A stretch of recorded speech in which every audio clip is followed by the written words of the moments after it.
As an entrepreneur, trying to balance business life and personal life is a real juggling act. And I guess in some ways I can be really quite lucky because most of my business is done in the outdoors, and that's year round. And when I'm training other guides or when I'm teaching first aid courses, quite a bit of that does happen in the outdoors. So I can get some time outside, and I can eke out a little bit of time for myself when we're teaching different portions of the classes and the students are kind of on their own with certain parts of the project. But still, it's not quite enough. It's not as long of a rest as I need, but just being outside in the fresh air is quite a bonus. But other things I do, it's so easy to get wrapped up in your business, and it is so easy to convince yourself to continue to work and work very long hours. And it's easy to convince yourself that, oh, I'm the only one who can do this. Nobody else knows this but me.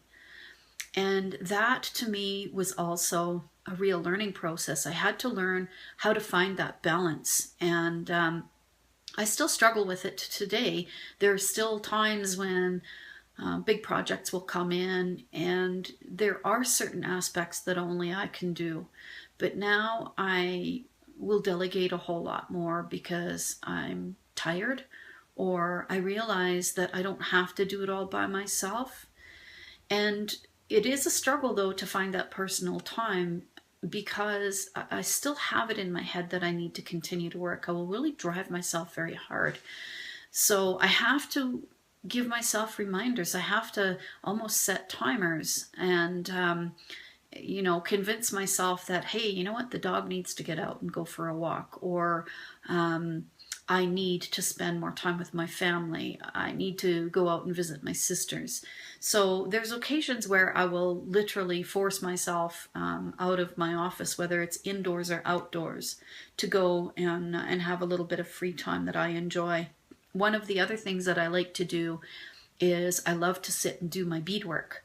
And that will actually really relax me a lot. So that kind of gives me that space to keep myself a little bit more calm and relaxed, and then I can go out and just enjoy the rest of the day.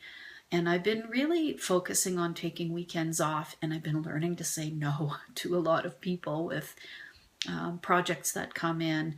I'm also learning that, hey, you know what, I have more control than I realized. I can delay some of these projects.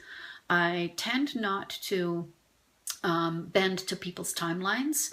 Sometimes you have to, there is no choice, but quite often I can talk them around that and let them know that the earliest I can be available for this is, and then I'll just give them a date. And that allows me that space to be able to go out and enjoy my life in different ways. So it's a struggle. It just is.